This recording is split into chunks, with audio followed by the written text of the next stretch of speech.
मतलब ये जानना चाहूँगा। देखिए, मैं सच्ची बात आपसे शेयर कर रहा हूँ, आप भी जाइए देखिए। आप एक इन्वेस्टिगेटिव जर्नलिज्म का काम करें। जो मैंने देखा है, मैं दिल से कह रहा हूँ और ईमानदारी से कह रहा हूँ, कोई ज़रूरत नहीं थी। लेकिन मैं मापदंडों पर नहीं जा रहा हूँ कि वेदर वो जो उसकी टारिंग है मापदंड को क्वालिफाई करती है नहीं करती है। मैं तो सिंपल बात कह रहा हूँ, आज की तारीख में जब पूरा हिमाचल प्रदेश इस त्रासदी में डूब गया है, बहुत करोड़ों करोड़ का नुकसान है, करोड़ों करोड़ का नुकसान है, और एक नया पैसा दिल्ली से नहीं आ रहा है। इस बात को छोड़कर कि हम थक गए बोलते हुए कि इसको नेशनल डिजास्टर डिक्लेयर करो, नेशनल डिजास्टर डिक्लेयर करो, लेकिन भारत सरकार आंखें मूंद कर बैठी है, आंखें मूंद कर करके, है ना। इसलिए मैं कहता हूँ वो जरूरत नहीं थी, और इसलिए जो फौरी जो कार्य होने चाहिए हिमाचल प्रदेश में, इस त्रासदी से लोगों का दुखड़ा दूर करने के लिए प्राथमिकताएं वहां केंद्रित होनी चाहिए थी। देखिए, नुकसान पूरे हिमाचल प्रदेश में बहुत अधिक हुआ। सरकार का आंकड़ा 8,000 करोड़ है। अगर आप मेरी माने, 8,000 करोड़ से बहुत अधिक है। आप निजी लॉस को कैसे कैलकुलेट करोगे? जिसका पूरा बाग बह गया, जिसका मकान टूट गया है, एक पुश्तनी लगती है मकान बनाने में। हमारे यहाँ पर पहाड़ के अंदर कई पुश्तों में मकान खड़ा होता है, एक झटके में चले गया है, एक झटके में। उसका कॉस्ट क्या है, किया है किसी ने कैलकुलेट? आप जब मकान किसी का नष्ट हो जाता है तो हम 1,30,000 रुपये देते हैं, 1,30,000 देते हैं। आप 1,30,000 से बना के दिखाएं पहाड़ में मकान, पॉसिबल ही नहीं है। जहाँ पर रोड़ी, ईंट, रेत, सब कुछ आपको पीठ पर ढो के ले जाना पड़ता है। इसलिए ये जो मापदंड है, ये दिल्ली में बनते होंगे या छछवाले में बनते होंगे, हजारों हजार करोड़ का लॉस है, मोर देन 8,000 करोड़। और इसीलिए ये चाहे सड़क का प्रश्न है, नेशनल हाईवे का प्रश्न है, ये स्टेट के रोड्स, डिस्ट्रिक्ट रोड्स का प्रश्न है ना, या लिंक रोड जो बाग बगीचे गांव को जाती है, वो तो आज एग्जिस्ट नहीं कर रही है।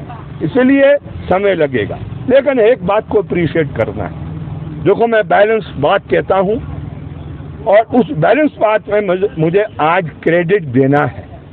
जो पॉलिटिकल इच्छा शक्ति है सरकार की नजर आ रही है, चाहे आप इनको देखिए, जगत सिंह नेगी को देखिए, चाहे आप ये जो डिजास्टर मैनेजमेंट की तरफ से लगाए गए हैं, नजर आ रहा है। ये ऐसा भाजपा के दौरान एटलीस्ट हमने अपने जिले में नहीं देखा। बुरा ना माने मेरी बात का कोई, मैं हकीकत सच्चाई कह रहा हूँ। मैंने सड़कें देखी और ऐसा लगता था ये महीने महीने तक नहीं खुल सकती है। आज जिक्र कर रहा हूँ मैं, एक सड़क है जो ये भुट्टी कैंची से खड़ान होते हुए बईबाड़ी को निकलती है, खोली घाट को निकलती है, वो पिछले कल वो थ्रू हो गई है। जब मैंने विजिट किया था तो मुझे ऐसा लग रहा था ये खुल नहीं पाएगी। ये जो आपकी OD2 बिथल है, ये हॉर्टिकल्चर रोड है। डॉक्टर वाई.एस. परमार ने फर्स्ट टाइम वर्ल्ड बैंक के जरिए हॉर्टिकल्चर मिशन के तहत इस सड़क का निर्माण किया था। 70-71 में ये सड़क बनी थी। ये बहुत सी जगहों के अंदर, मधावनी के अंदर, कनार के अंदर, खनेटी के अंदर कंप्लीट वॉश हो गई थी। पिछले कल सुना है मैंने, जो प्राइवेट बस है वो उसमें वो यातायात के लिए जो क्या कहते हैं वो बस गई है ना, रिस्टोर हो गई। तो यस, गैप है अभी, है ना, लेकिन एक हकीकत सच्चाई है जिसको मुझे शेयर करना है ना। हालांकि विपक्ष का व्यक्ति सिर्फ वो जो नेगेटिव बातें होती है व्यवस्था की, उन्हीं को पॉइंट आउट करता है, लेकिन मैं यहाँ पर शेयर कर रहा हूँ। और निश्चित रूप से इस विषय को लेकर कमियां बहुत है अभी, लेकिन credit needs to be given to the government. मैं आपको बताऊं, निकाला नहीं है, उनकी जिंदगी के साथ कत्ल किया है, कत्ल। They have destroyed their whole family. 8-9 साल से कार्यरत है वो। कोविड के समय कोई नहीं निकलता था बाहर, मेरे से पूछो, हमने देखा सब वो अपने अपने कुटिया में, मकानों में, महलों में छिप गए थे, कोई बाहर नहीं निकलता था। जो स्टाफ उस समय सेवाएं कर रहा था, है ना, यही था जो आपका NHM का स्टाफ था, जो इस तरीके का स्टाफ था, उनमें से एक ये थे जो सेवा कर रहे थे। आप उनसे क्या काम ले रहे हैं? टेल मी, कौन है ये सेक्रेटरी महोदय, क्या कर रही है? डज शी नो कि भाई रूल्स एंड रेगुलेशंस क्या है, किस तरीके से निकाला जाता है? मैं अभी विनती करना चाहता हूं, सरकार से रिक्वेस्ट करना चाहता हूं, मेरी पेशेंस को टेस्ट मत करो। इस प्रश्न को लेकर आर पार की लड़ाई होगी। जो NHM के कर्मी निकाले गए, जब वो निकाले गए थे 108 के, उस समय भी मैं धरने पर बैठ गया था, अंदर घुस गया था दफ्तर में, जो डायरेक्टर महोदय NHM के, है ना। इसलिए आई एम वेरी क्लियर, है ना, मैंने कहा है, क्रेडिट दिया है गवर्नमेंट को इश्यूज को लेकर, लेकिन इस इशू को लेकर they can be no compromise, इसके कोई समझौता नहीं हो सकता है। ये तौर तरीके 16वीं शताब्दी में होते होंगे, ये 16वीं शताब्दी के कानून यहाँ हिमाचल प्रदेश में नहीं चलने वाले। वो जितनी बड़ी IAS ऑफिसर हो वो जाने, है ना, लेकिन ये तौर तरीके अनएक्सेप्टेबल है हिमाचल प्रदेश में। हिमाचल प्रदेश की परंपरा, है ना, इंसानियत की परंपरा से गवर्न होती है। ये उनकी, ये क्या कहते हैं, दृष्टि से नहीं होगी, जो क्या कहते हैं शोषण, जुल्म और अत्याचार करते हैं। इसका सही समय में सही जवाब देंगे। अभी हम सरकार को मौका दे रहे हैं, please tell her to reverse this decision. ये इलीगल है, गैर कानूनी है, मन मर्जी का है, ऐसा कानून अनुमति नहीं देता है, और हम भी अनुमति नहीं देंगे ऐसे इस तरीके से किसी की जिंदगी को तबाह करने के लिए। और मेरी जानकारी में ये है, एक तो उनमें से हैंडीकैप है, आप ये करना चाहते हैं हैंडीकैप के साथ, बहुत दुर्भाग्य है और बहुत दुखद है कि इस तरीके का कार्य हो रहा है, और वो भी सचिव वाले सरकार की नाक के नीचे ऐसा कार्य हो रहा है। It is intolerable. वहीं पर टिप्पणी नहीं करना चाहता हूं।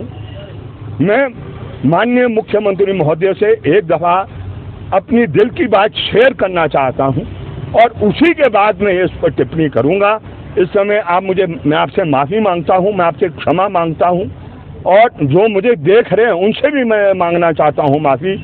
लेकिन पहले मैं अपनी बात को उनके साथ शेयर करूंगा, और उसके बाद अगर मुझे ऐसा लगता है कि हल नहीं निकलेगा, मैं निश्चित रूप से खुल के सामने आऊंगा। तो सवाल ये है कि NHM, देखिए, मैंने बहुत दो शब्द में अपनी बात बहुत साफ कह दी है, और मुझे कोई हल्के में मत ले।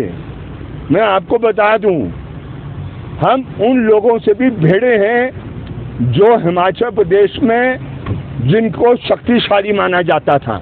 हमने कभी परवाह नहीं की, और इसलिए मैं जेल भी एक दफा नहीं अनेकों दफा गया है। एक मुकदमा नहीं, अनगिनत किस्म के मुकदमे हैं। जिस धारा को हम ये अपनाए हैं, वो धारा एक इनकलाबी धारा है, और ये जो कार्य किया है, मैं आपको क्लियर बता रहा हूँ, आप भी यही हैं, हम भी यही हैं, इसका दूध का दूध, पानी का पानी होगा, है ना, ये आर पार की लड़ाई में होगा। इसलिए हम समय में नहीं कह रहे हैं, हम सिर्फ कह रहे हैं समय रहते हुए please reverse this decision, this is not tolerable. ये कोई बर्दाश्त नहीं कर सकता है, ये इंसानियत के गुणों के विपरीत है, और इसलिए मैंने कहा उनकी जिंदगी के साथ, उनके परिवार के साथ ये कत्लेआम किया गया है, कत्लेआम किया गया, इस तरीके से नहीं निकाला जा सकता है। ये देश और ये व्यवस्था संविधान के तहत चलता है, ये मर्जी से नहीं चलता है कि आज मैंने रख दिया और कल को निकाल दिया। ऐसा कानून वो बनाना चाहते हैं जो ये भारत सरकार में बैठे हैं, लेकिन उस कानून को अभी भी लागू नहीं कर पाए हैं कि मर्जी से रखा जाएगा, मर्जी से निकाला जाएगा। This can not be allowed to take place. अगर ये हो गया तो सचिवालय में कोई नहीं बचेगा, इस प्रदेश के अंदर कोई नहीं बचेगा, इसी तरीके से निकाल दिया जाएगा।